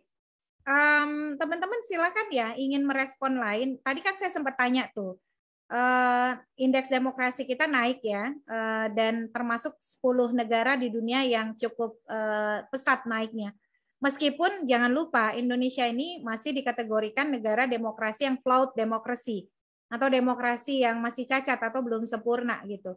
Tapi tadi kan Laude melihat begitu ya catatannya. Ini sebenarnya lebih pada respon kritis terhadap indeks demokrasi yang dirilis oleh The Economist Intelligence Unit, bahwa mestinya politik akomodasi itu bukan hanya kepada aktor-aktor elit politik atau partai politik, tetapi juga melihat lebih luas pada partisipasi masyarakat, pelibatan masyarakat dalam pembuatan kebijakan, dan seterusnya.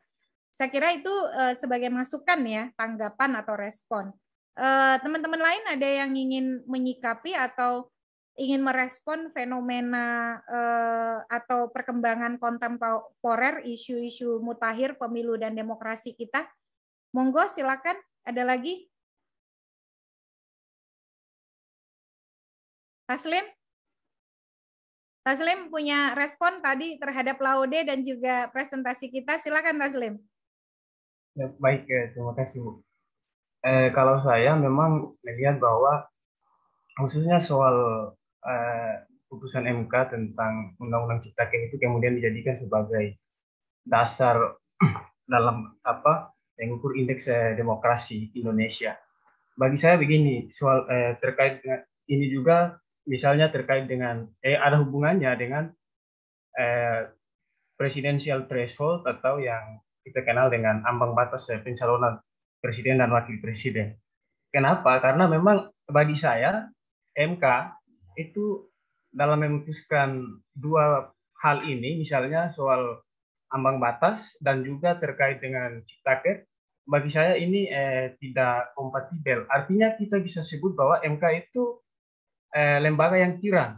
Kenapa? Kalau kita meminjam istilahnya Thomas Jefferson bahwa ini adalah sesuatu yang despotik. Artinya ada organ atau ada lembaga yang menguasai lembaga lain, lalu kemudian tidak ada undang-undang dasar tidak mengatur itu untuk misalnya karena MK itu memutuskan sesuatu tidak bisa lagi dikualifikasi oleh lembaga lain. Makanya bagi saya bahwa memang tidak bisa mengukur itu sebagai satu konteks kemajuan demokrasi kita. Nah, yang selanjutnya saya ingin bertanya kepada Bu Titi bahwa soal. Tapi sebelumnya Taslim ini setuju tidak ambang batas pencalonan presiden atau menurut Taslim harus 0 atau harus berapa persen gitu? Kalau bagi saya tidak setuju Bu, karena memang kalau kita belajar ilmu tentang konstitusi memang dan sebagai orang yang belajar ilmu hukum tata negara menganggap bahwa original intent tentang pasal 6 itu tidak mengatur itu Bu. Karena oleh karena itu saya ingin bertanya kepada Ibu bahwa Ibu Titi, nah kira-kira karena presidensial threshold atau ambang batas ini diuji berkali-kali, lalu kemudian MK tetap berpendirian, tetap bersikukuh bahwa tidak menerima karena menganggap itu adalah open legal policy atau kebijakan hukum terbuka yang kemudian itu diberikan kepada DPR dan pemerintah. Nah seharusnya menurut Ibu kira-kira yang menjadi subjektum litis sehingga kemudian MK bisa menganggap permohonan itu bisa diterima, itu kira-kira partai politik ataukah perseorangan, khususnya dalam konteks judicial review terkait ambang batas pencalonan ini. Karena walau kita tahu secara bersama bahwa dulu juga Profesor Yusril bersama PBB sudah menguji tapi kemudian tidak diterima, dan kemudian yang terbaru Profesor Yusril kemudian kembali lagi menguji ini. Mungkin itu Bu. Terima kasih Bu. Oke, ada lagi teman-teman yang ingin merespon sebelum saya respon? Silakan. Ngantuk ya? Ayo, ada lagi kah?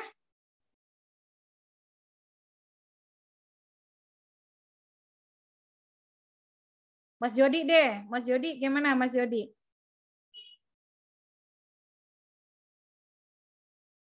Halo Mas Jody. Mas Jody masih sama kita kan?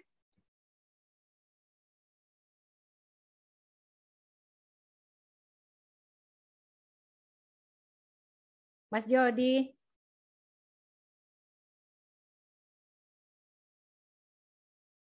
Saya ingin dengar dulu komentar teman-teman tadi ya soal pandangannya Mas Taslim soal ambang batas pencalonan presiden.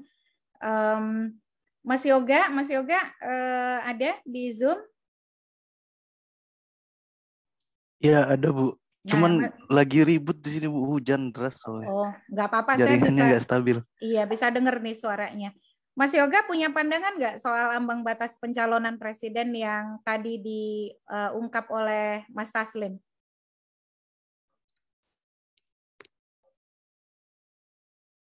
Halo, gimana Bu? Ya, soal ambang batas Putus-putus suaranya, pencalonan presiden gimana? Mas Yoga ada pandangan atau komentar atau respon? Menurut Mas Yoga, bagaimana sih ambang batas pencalonan presiden itu dia keberadaannya sudah tepatkah sebagai open legal policy atau seperti apa? Monggo Mas.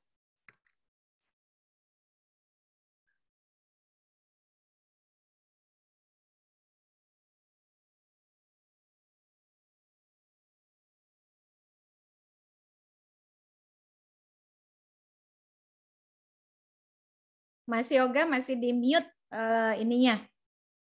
Ya. Oke, sekarang coba bisa di unmute. Sudah jelas belum? Cek. Halo? Ya, oke. Perlu diulang atau sudah jelas Mas Yoga?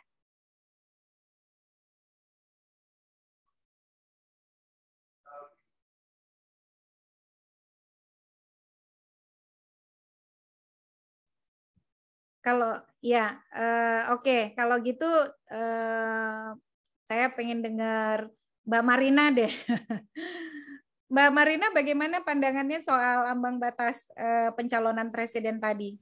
Mas Taslim kan sudah raise issue ya.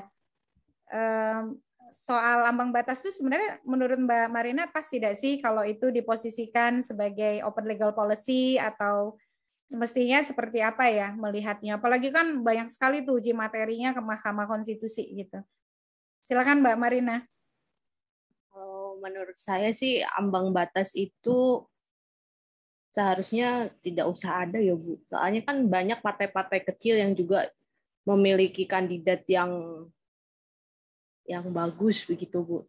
Lalu terus semisal kalau presiden threshold ya, itu kan jadi kayak seperti negara Indonesia ini bukan seperti negara parlementer seperti itu kalau menurut saya kalau diterapkan di Indonesia.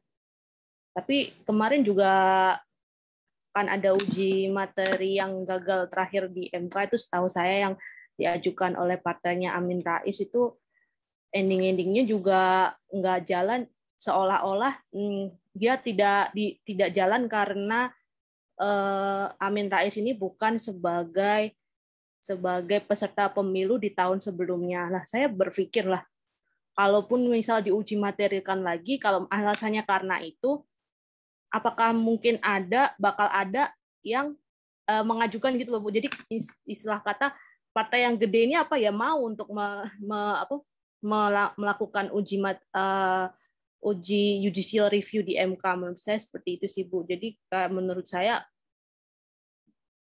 kayaknya nggak akan ada yang bisa untuk tembus ke uji material ini karena alasannya seperti itu sih Bu. Gitu aja Bu. Terima kasih Bu. Mohon maaf kalau banyak kekurangan. Iya. Terima kasih ya. Tapi Marina poinnya sangat baik sekali. Apa sih perbedaan mendasar antara parlementer dan sistem presidensil? Teman-teman mungkin bisa bantu ya. Saya tanya Mas Sutan deh. Menurut Mas Sutan, perbedaan utama antara parlementer dan presidensil itu ada di mana, Mas Sutan? Banyak sih Bu, salah satunya tentang pemilihan pemilihan eksekutif dan parlemennya sih Bu. Salah satunya ya pemilihan presiden, bagaimana kalau di presidensial kan ada pemilihan presiden, sedangkan kalau di parlemen kan tidak ada pemilihan presiden, adanya adalah pemilihan anggota parlemen yang kemudian parlemen itu yang akan memilih dari presiden yang akan dipilih berdasarkan koalisi yang dibangun oleh parlemen itu sih Bu. Tapi saya setuju sih apa yang disampaikan oleh Mbak Martina tadi, bahwa memang salah satu hal terpenting dari sistem presidensial adalah adanya ambang batas presiden gitu. Dan sebagaimana juga yang yang disampaikan oleh Litzpart dalam teorinya gitu, bahwa harus ada pembatasan yang dalam sistem presidensial. Nah, kita pun di Indonesia, kenapa kita pasca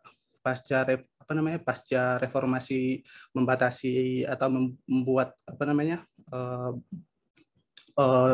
hanya boleh 2 periode, itu pun karena ada latar belakang yang telah kita lalui di pemerintahan Orde Baru, yaitu bahwa kita melalui 30 tahun masa Soeharto dan ternyata tidak memberikan signifikansi terhadap demokrasi kita atau perbaikan demokrasi kita. Nah, permasalahannya adalah ketika kita mau kembali merubah aturan kita tersebut, seolah-olah kita kembali kepada masa lalu kita yang sebenarnya itu udah kita tahu sendiri jawabannya seperti apa gitu sih Bu. Nah, dan memang di beberapa negara seperti yang kalau nggak salah ada jurnal dari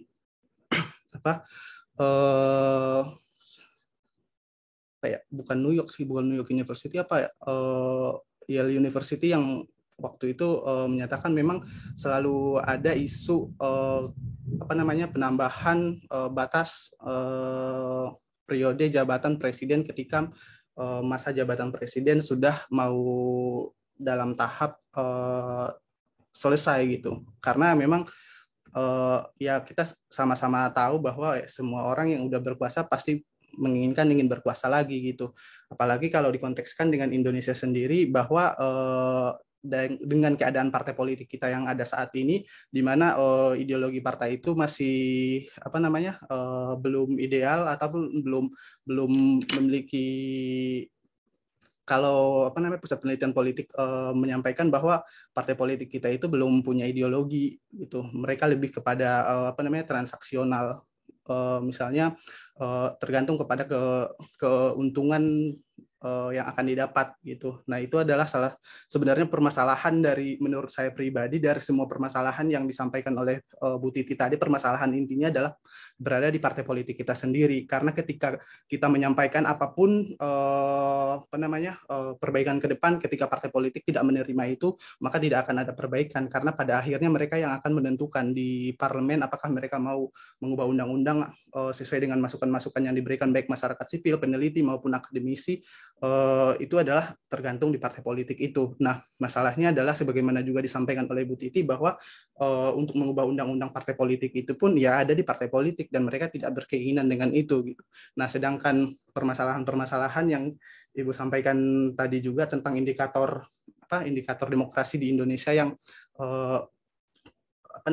pada tahun 2020 ya kalau nggak salah turun, kemudian di 2021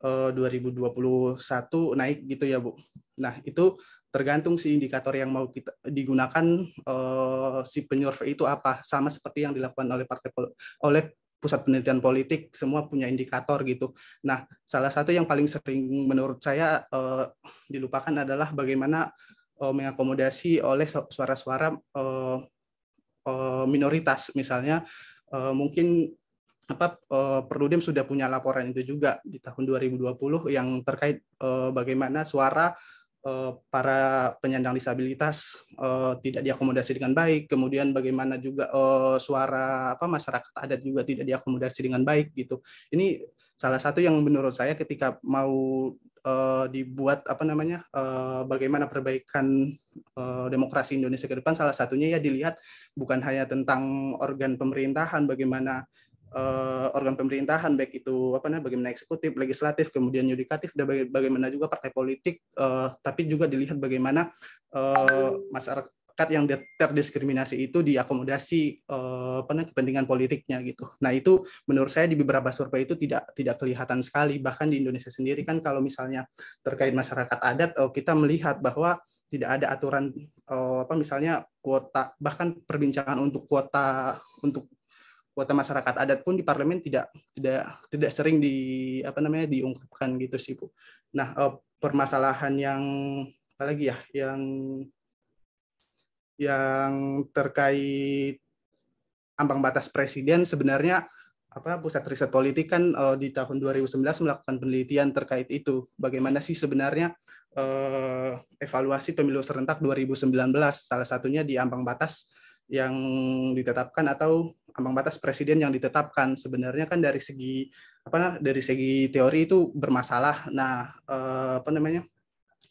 ambang batas 20% itu akan membuat sebenarnya kalau dalam putusan Mahkamah Konstitusi itu kan niatnya sangat baik, tapi pada kenyataannya dengan adanya ambang batas presiden ketika pemilu serentak dilakukan dengan adanya ambang batas presiden, ternyata koalisi yang diinginkan tidak terbangun, malah partai politik bergabung hanya untuk bagaimana cara untuk mendapatkan atau sesuai dengan ambang batas presiden itu gitu. Nah, perbaikan-perbaikannya pun udah disampaikan sih kalau nggak salah di buku tersebut. Salah satunya adalah bahwa kalau bisa pemilu serentak itu dilakukan nasional lokal tetapi tidak menggunakan ambang batas presiden gitu ya Bu. Kalau yang tentang ambang batas presiden. Kalau yang tentang lagi ya konsolidasi partai politik dalam rekrutmen dan pencalonan berjalan tidak optimal. Menurut saya ini adalah suatu permasalahan yang latennya, mulai dari mungkin kita pasca reformasi sampai dengan saat ini memang permasalahannya di situ, di mana juga kita lihat bersama di Undang-Undang Pemilu, bahkan siapa yang mau jadi calon pun itu adalah ditentukan secara oligarki. Disebutkan oleh Prof. Firman sih di dalam bukunya yang tahun 2018, di mana yang penentu pada akhirnya adalah elit-elit partai politik itu siapa yang akan menjadi calon gitu. Dan bahkan untuk rekrutmen awal tidak ada mekanisme di partai politik itu gitu. Harusnya kan dalam rekomendasinya harusnya ada pemilihan awal di partai politik itu yang berjenjang mulai dari pemerintahan kabupaten kota, mereka suaranya siapa sih yang harusnya dicalonkan gitu, bukan ujuk-ujuk yang menentukan adalah elit partai itu, terutama ketua partai politiknya gitu sih Bu. Oke, terima kasih ya Sultan ya, lengkap. Pertama teman-teman, dalam merespon ambang batas pencalonan presiden, tadi kan saya sudah sampaikan ya, ini isu yang mengalami musim semi uji materi ke Mahkamah Konstitusi. Tahun 2021 sampai awal 2022 tuh tercatat lebih dari 10 uji materi ke Mahkamah Konstitusi. Kenapa saya tanya beda antara sistem parlementer dan presidensil? Karena kan ada karakter yang sangat khas yang membedakan. Kalau presidensil itu kan legitimasi presiden dipilih melalui pemilihan langsung oleh rakyat ya, tidak diperoleh melalui parlemen. Berbeda dengan parlementer. Kalau parlementer itu pemilunya satu kali saja, memilih anggota parlemen. Maka kemudian Perdana Menteri akan dipilih dari kekuatan mayoritas yang ada di parlemen. Nah, ciri dari presidensil itu adalah dual legitimacy gitu ya. Jadi ada legitimasi parlemen, ada legitimasi presiden yang dipilih langsung oleh rakyat. Nah, dengan ambang batas pencalonan presiden, itu kan persyaratan untuk mengusulkan calon presiden dan wakil presiden adalah berupa diusulkan oleh partai politik atau gabungan partai politik yang memiliki kursi paling sedikit 20% di DPR RI atau memiliki suara 25% hasil pemilu DPR yang terakhir. Ini kan seolah-olah menggantungkan, bukan seolah-olah, tapi menggantungkan pencalonan presiden pada kekuatan parlemen. Padahal presiden itu kan dipilih langsung oleh rakyat yang mestinya dia tidak tersandera oleh kekuatan parlemen. Jadi bukan seolah-olah ini justru bukan memverifikasi sistem presidensil, tapi justru sistem yang disebut dengan sistem presidensil rasa parlemen kan jadinya ya. Karena pencalonan presiden bergantung pada kekuatan parlemen, dan yang lebih anomalinya lagi, kekuatan parlemen masa lampau 5 tahun sebelumnya kan, untuk pemilu di mana presiden akan mendapatkan legitimasi baru gitu. Nah, di situ saja sebenarnya sudah anomali. Ini saya share slide singkat ya, teman-teman. Jadi ini saya kopikan nih. Pertama kali Mahkamah Konstitusi itu menolak uji materi soal ambang batas pencalonan presiden. Itu uji materi terhadap Undang-Undang 42 2008. Jadi ketentuannya itu sama gitu ya, tapi bedanya pada waktu itu pemilu legislatif lebih dahulu daripada pemilu presiden. Nah, di sini ini dissenting nih, opinion ada 3 hakim, Mukti Fajar, Marwara Siahaan, satu lagi Akil Mokhtar. Mahkamah mengatakan bahwa ambang batas pencalonan presiden seperti yang ada di layar ya persyaratannya itu adalah kebijakan hukum atau legal policy yang terbuka yang didelegasikan oleh pasal 6A ayat 5 Undang-Undang Dasar 1945 yang menentukan tata cara pelaksanaan pemilihan presiden dan wakil presiden lebih lanjut diatur dengan undang-undang. Dan pasal 22E ayat 6 UUD 45 yang menentukan ketentuan lebih lanjut tentang pemilu, pemilihan umum diatur dengan undang-undang. Nah, kawan-kawan, apa sih kebijakan hukum atau legal policy yang terbuka itu? Itu ada di putusan 51, 52, 59 ya. Kata mahkamah, open legal policy itu boleh gitu ya, sepanjang itu diatur di putusan pertama kali nomor 10/PUU/3 2005. MK memperkenalkan open legal policy. Asalkan satu, tidak merupakan hal yang melampaui kewenangan pembentuk undang-undang. 2, tidak merupakan penyalahgunaan kewenangan. 3, tidak nyata-nyata bertentangan dengan Undang-Undang Dasar 1945. Nah, dengan berpegangan pada putusan nomor 10 ini, kita lihat deh, apakah persyaratan pengusulan calon presiden dan wakil presiden itu open legal policy? Kalau kata saya sih, tidak open legal policy. Karena kan putusan nomor 10 bilang ya, tahun 2005 nih, tidak nyata-nyata bertentangan dengan Undang-Undang Dasar 1945. Kita lihat pengaturan di Undang-Undang Dasar. Pasal 6A ayat 2, ini ya, ini Undang-Undang Dasar kita itu kan menyebutkan, pasangan calon presiden dan wakil presiden diusulkan oleh partai politik atau gabungan partai politik peserta pemilihan umum sebelum pelaksanaan pemilihan umum. Jadi pasangan calon itu diusulkan oleh partai politik atau gabungan partai politik. Undang-Undang Dasar itu sudah terang benderang mengatur persyaratan pengusulan. Memang ada yang open legal policy. Itu diatur di pasal 6A, di pasal 6 ayat 2, bukan 6A ya. Kalau tadi kan 6A nih, 6A ayat 2. Itu di pasal 6 ayat 2, pasal 6A ayat 5, dan pasal 22E ayat 6. Nah, Mahkamah kan merujuk open legal policy itu di 6A ayat 5 ya, di putusan yang ini nih. Tuh, di putusan 51 yang pertama kali menolak ambang batas pencalonan presiden. Nah, kalau teman-teman baca, menurut saya yang open legal policy itu bukan pengusulan calon presiden dan wakil presiden oleh partai politik atau gabungan partai politik peserta pemilu. Karena itu sudah crystal clear. Nah, yang open legal policy itu ada di pasal 6 ayat 2, yaitu syarat-syarat untuk menjadi presiden dan wakil presiden diatur lebih lanjut dengan undang-undang. Ini syarat-syarat untuk menjadi, jadi syarat-syarat individu. Apa itu? Pendidikannya minimal SMA, lalu usianya minimal 40 tahun, setia kepada Pancasila dan UUD 45, lalu kemudian bertakwa kepada Tuhan Yang Maha Esa, mengisi formulir ini, formulir itu, dan seterusnya. Lalu kemudian sedang tidak dicabut hak pilihnya, begitu ya.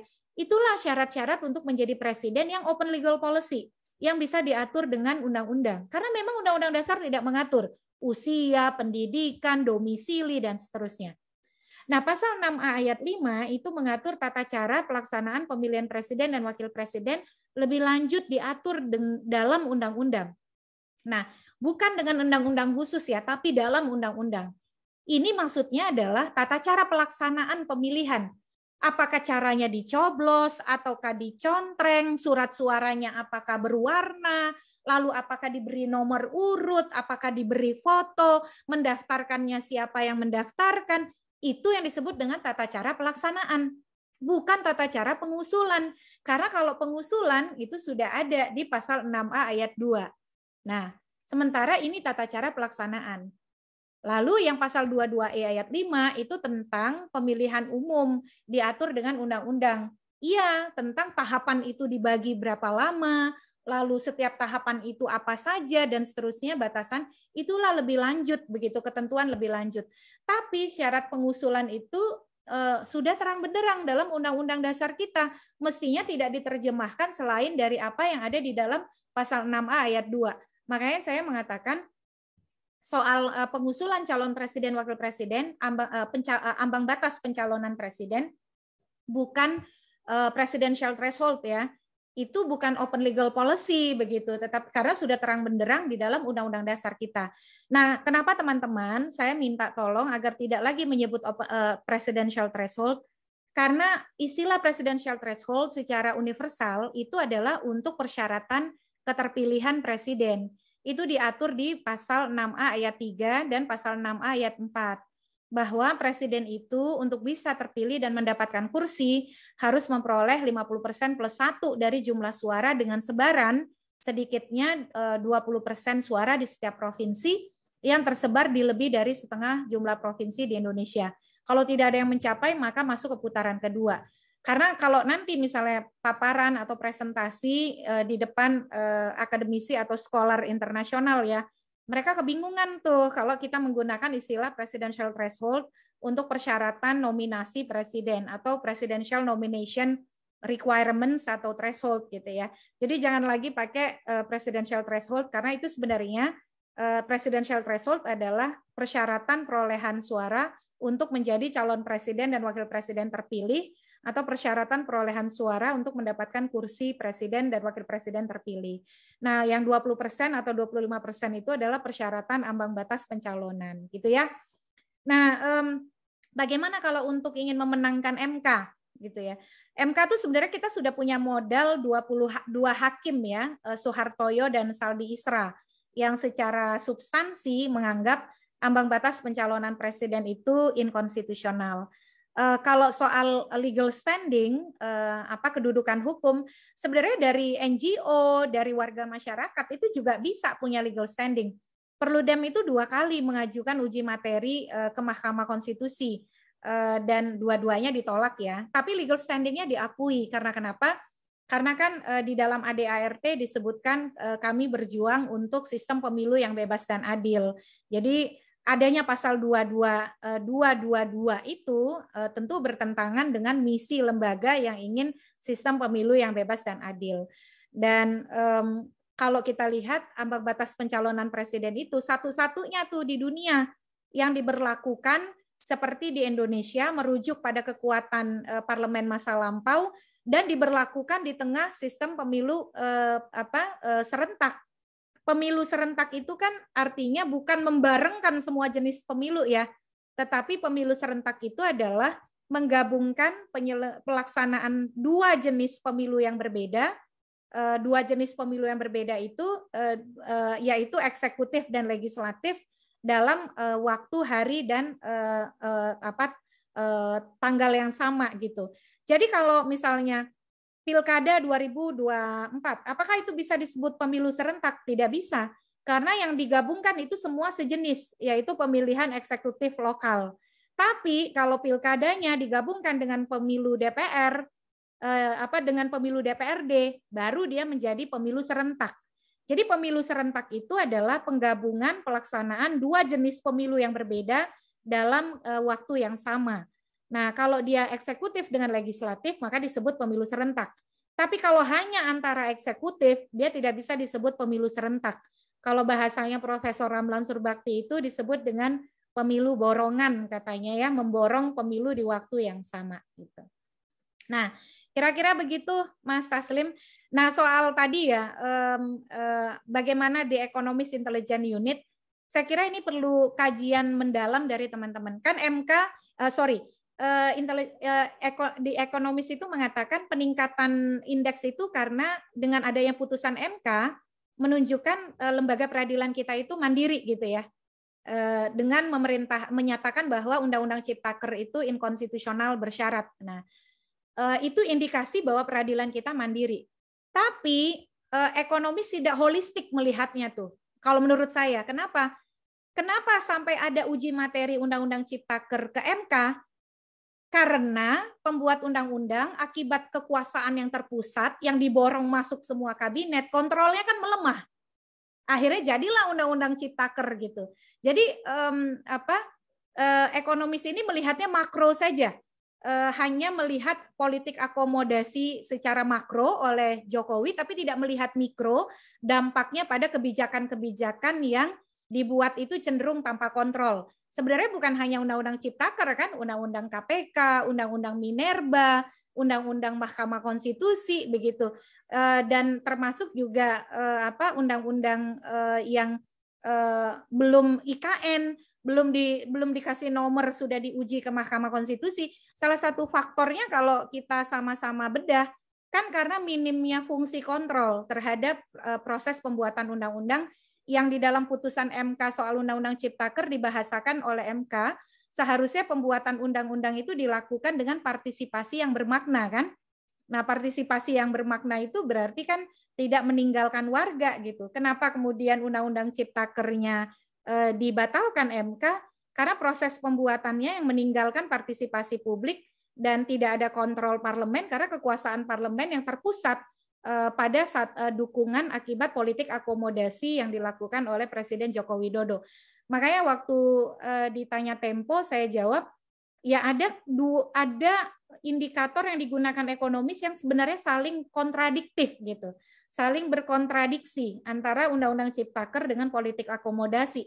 Sebab Undang-Undang Ciptaker sebagai produk inkonstitusional hadir salah satunya sebagai ekses dari politik akomodasi yang melemahkan peran kontrol parlemen dan juga partai politik. Nah, itu kan kata saya ya, tapi kalau kata teman-teman boleh nanti dianalisis gitu, setuju atau tidaknya.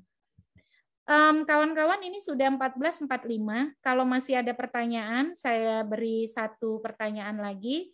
Kalau tidak apa-apa, kita akhiri perkuliahan kita. Iya, Bang? Sebenarnya. Saya tetap sorry, Bu. Mau bertanya sebenarnya. Oh iya. Masih boleh ya, Bang Nofrizal ya, Pak Nofrizal? Satu lagi ya. Monggo. Kalau saya sampai besok boleh, Bu Titi. Silakan, Sultan. Silakan.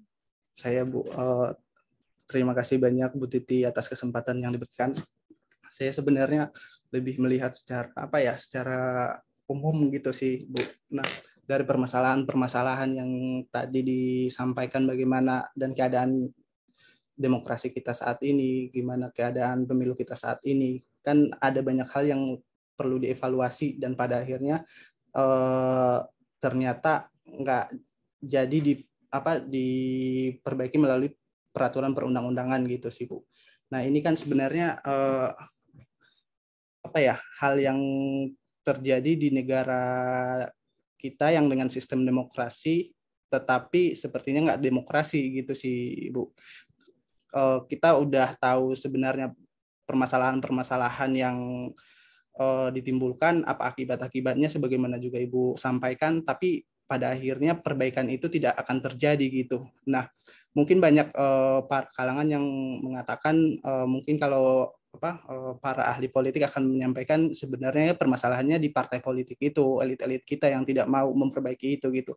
Nah, kalau kita dihukum kan selalu mekanisme hukumnya kan kita masih punya mekanisme kalau memang parlemen tidak mengakomodasi suara kita akan kita lakukan di pengadilan gitu, pengadilan konstitusi gitu, di MK gitu, di Mahkamah Konstitusi. Nah, ini kan saya nggak tahu apakah ini sebagai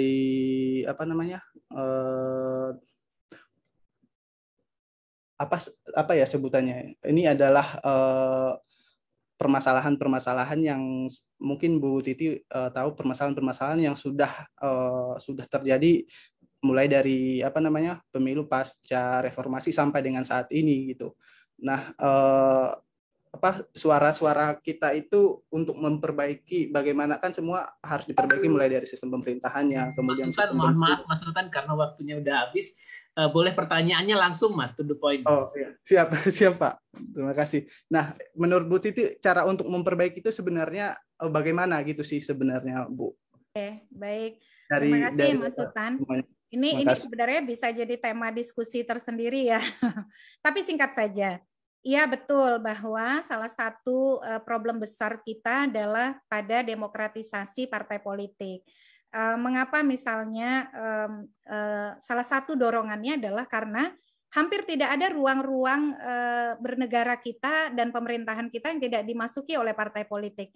Meskipun ikut pemilunya hanya pemilu legislatif dan eksekutif ya, baik pilkada, pilpres, tapi hampir semua posisi penting negara ini diakses oleh partai.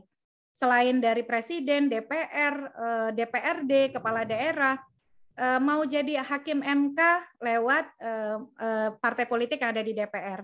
Hakim di Mahkamah Agung juga begitu. Jadi anggota KPU, jadi anggota Komisi Penyiaran, Komisi Perlindungan Anak, Komnas HAM, Ombudsman, OJK, dan seterusnya. Pasti lewat partai politik yang ada di DPR. Nah, kalau kemudian partai politiknya tidak demokratis, maka dia akan berdampak juga pada kualitas yang lain. Termasuk juga penghindaran fungsi legislasi yang tadi Sultan sebut ya, harusnya undang-undang pemilu itu sudah kasat mata, harusnya direvisi begitu ya, karena berbagai evaluasi putusan Mahkamah Konstitusi menyatakan soal urgensi dilakukannya perbaikan. Tapi malah justru dinyatakan dicabut dari prioritas legislasi. Undang-undang Perlindungan Pekerja Rumah Tangga sudah 18 tahun. Itu aktivisnya sudah menjerit-jerit tuh, kenapa ini tidak disahkan. Undang-undang TPKS akhirnya ya diparipurnakan, dibawa di balik, disahkan, tinggal menunggu paripurna. Itu setelah 6 tahun misalnya. Lalu undang-undang RUU Masyarakat Adat sampai hari ini juga belum disahkan. Jadi seolah ada distingsi, ada jarak antara aspirasi dengan kerja-kerja legislasi parlemen. Nah, oleh karena itu memang kalau kita ingin mendorong demokratisasi dan bekerjanya kaderisasi dan rekrutmen politik demokratis di partai, ternyata kajian kami Sultan memperlihatkan salah satu pengaruh yang paling berdampak pada kondisi kesehatan demokrasi di internal partai terkait dengan pendanaan. Karena rumusnya tuh gini, orang kuat, orang yang pemilik modal, partai butuh dana untuk membiayai pengelolaan partai dan proses kontestasi. Lalu yang punya uang mendanai partai. Karena dia mendanai partai bergantung penuh pada pemilik modal, dia juga menguasai struktur kepengurusan elit partai. Ketika dia mendanai, dia duduk di struktur elit, dia juga menentukan rekrutmen posisi-posisi strategis, siapa yang akan dicalonkan, kan rumusnya gitu ya. Nah, akhirnya di situ langgenglah politik kekerabatan, karena dia punya modal, dia juga mendorong kerabat-kerabat dia untuk maju, keluarganya, politik dinasti. Nah, salah satu rekomendasinya untuk membangun institusionalisasi demokrasi partai adalah dengan pembiayaan dari negara atau public funding atau public state funding untuk partai politik. Ini usulan dari KPK, usulan dari LIPI, supaya partai tidak dikendalikan oleh para pemilik modal. Karena kalau dia dibiayai oleh publik dan mereka memang menguasai posisi-posisi publik, maka kita lebih bisa menuntut akuntabilitas, transparansi, dan keterbukaan pengelolaan pendanaan dan mendorong kaderisasi dan rekrutmen politik demokratis di internal partai. Itu dari sisi desain kelembagaan ya, mendorong kaderisasi dan rekrutmen yang demokratis di internal partai. Nah, yang kedua soal peran hakim dan pengadilan. Itu disertasi saya yang sekarang saya sedang tulis, Sultan. Saya melihat kecenderungan makin berpengaruhnya hakim dan pengadilan dalam proses-proses politik yang harusnya selesai oleh para elit politik. Bukan hanya di penyelesaian perselisihan hasil ternyata, tetapi mulai dari pembentukan kerangka hukumnya, kita itu sudah menggantungkan diri pada pengadilan dan juga hakim. Dia bisa positif, bisa negatif. Positifnya dia menjadi jalur perjuangan untuk mewujudkan kerangka hukum pemilu yang demokratis. tapi bisa negatif terhadap pelaksanaan pemilu. Kalau misalnya besok mau pemilu, putusan MK-nya baru keluar, bagaimana kita mensosialisasikan, bagaimana kita menyiapkan, kan pemilu itu tidak bisa pakai magic gitu ya, hari ini bilang, hari ini jadi, begitu. Apalagi pemilu Indonesia, the most complex election system in the world, dengan the biggest one day election in the world, begitu. Pemilu serentak 1 hari terbesar di dunia, dengan sistem yang paling rumit di dunia. Jadi memang dia punya 2 sisi. Itu yang disebut dengan ketika makin terlibat hakim dan peradilan, sebagai yang oleh Ran Herschel disebut sebagai judicialization of politics, judicialisasi politik, yang seharusnya fungsi-fungsi itu selesai di tangan para elit politik, tapi ternyata harus melibatkan pengadilan dan hakim. Dan di Indonesia ternyata trennya itu sesuatu yang positif sebenarnya, karena menjadi saluran kita untuk mendorong norma-norma yang lebih demokratis gitu ya. Tapi juga bisa sebaliknya gitu ya, bisa menimbulkan sesuatu yang problematik kalau putusan pengadilan ini tidak dibingkai oleh kerangka waktu yang memadai kalau berkaitan dengan tahapan-tahapan pemilu. Ini menarik gitu ya, dan Sultan betul sekali, dan ini yang saya sedang teliti di penelitian S3 saya. Mudah-mudahan ini lancar ya. Karena memang ketergantungan pada pengadilan itu jangan sampai menegasikan fungsi-fungsi institusi demokrasi yang seharusnya memerankan fungsi legislasi, pengawasan. Kan nggak boleh beralih ya, fungsi itu harusnya tetap diperankan oleh institusi-institusi yang ada. Nah, teman-teman, saya kira begitu. Kalau rekan-rekan semua masih mau berdiskusi dengan saya senang sekali. Nomor HP saya teman-teman pasti punya ya. Silakan WA atau kita bikin diskusi nih kerjasama pasca sarjana mahasiswa gitu ya. Kita masih akan ada 1 pertemuan, saya akan menemani teman-teman di diskusi ya. Nanti di UTS saya akan sampaikan pertanyaannya, soal dari saya di 2 pertemuan ini ke Pak Nofrizal. Teman-teman pelajari lagi perkuliahan kita, begitu dari yang pertemuan penegakan hukum sampai ke yang sekarang. Nanti UTS-nya tidak lain seputar pembelajaran kita di 2 pertemuan. Kalau masih ada yang terlewat, nanti WA saja, kontak. Pak Nofrizal mungkin sudah share bahan kuliah atau belum, teman-teman? Belum ya? Yang PPT belum. Oh iya. Ini saya share di kolom chat gitu ya. Sambil nanti juga teman-teman coba dilihat lagi kalau ada yang kurang jelas atau perlu referensi tambahan, nanti hubungi saya saja. Saya sudah share nomor HP saya di kolom chat. Kita bisa diskusi lanjutan. Di kolom chat udah ya, yang pakai laptop bisa unduh, kalau pakai HP biasanya nggak kelihatan, nanti minta sama temennya, tolong di-share ke yang lain. Terima kasih banyak kawan-kawan semua. Selamat berbuka puasa nanti di sore hari, semoga puasanya lancar. Sehat selalu, kita ketemu tanggal 25 April ya sama saya ya, di 1 diskusi. Mohon maaf atas hal-hal yang kurang berkenan. Terima kasih kepada Pak Nofrizal atas sudah dikawani nih sampai selesai. Wassalamualaikum warahmatullahi wabarakatuh. Pak Nof, mungkin ada tambahan?